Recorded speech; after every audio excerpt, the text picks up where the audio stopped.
الخليط ده بيبقى متماسك شويه، تقيل شويه كده اهو. ممكن نزود له شويه كمان.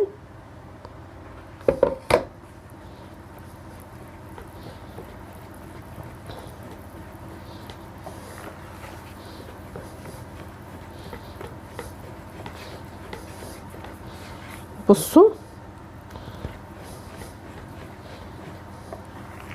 كده بقى الخليط كله متجانس.